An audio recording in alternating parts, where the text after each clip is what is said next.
وعلیکم ورحمۃ اللہ وبرکاتہ۔ امید ہے آپ سب خیر و عافیت سے ہوں گے۔ بسم اللہ الرحمن الرحیم۔ حضور صلی اللہ علیہ وسلم کا ارشاد ہے کہ جو شخص لا الہ الا اللہ واحدا احدا صمدا لم يتخذ صاحبۃ ولا ولدا ولم يكن له كفوا احد کو 10 مرتبہ پڑھے گا 40,000 نیکیاں اس کے لیے لکھی جائیں گی۔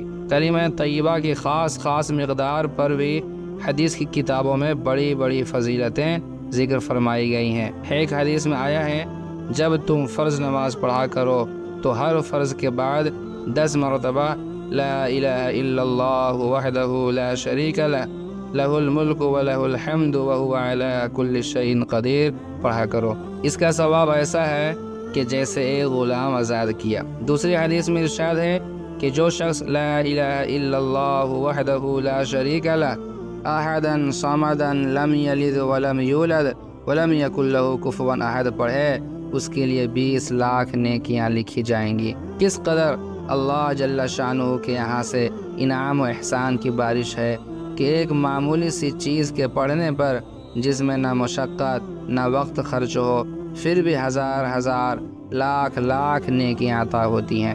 لیکن ہم لوگ اس قدر غفلت اور دنیاوی اعراض کے پیچھے پڑے ہوئے ہیں کہ ان الطاف کی بارشوں سے کچھ بھی وصول نہیں کرتے۔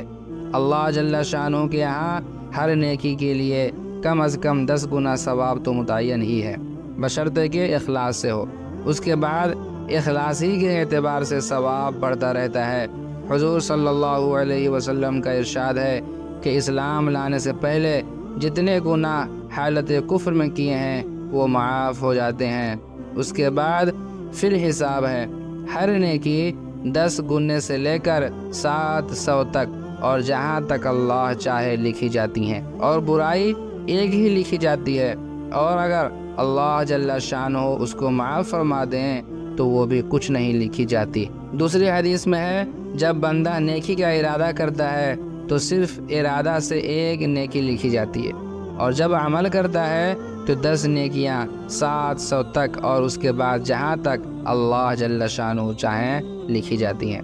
اس قسم کی اور بھی احادیث بکثرت ہیں جن سے معلوم ہوتا ہے کہ اللہ جل شانہ کے یہاں دینے میں کمی نہیں، کوئی لینے والا ہو۔ یہی چیز اللہ والوں کی نگاہ میں ہوتی ہے، جس کی وجہ سے دنیا کی بڑی سے بڑی دولت بھی ان کو نہیں لبھا سکتی۔ اللہم اجعلنی منہم۔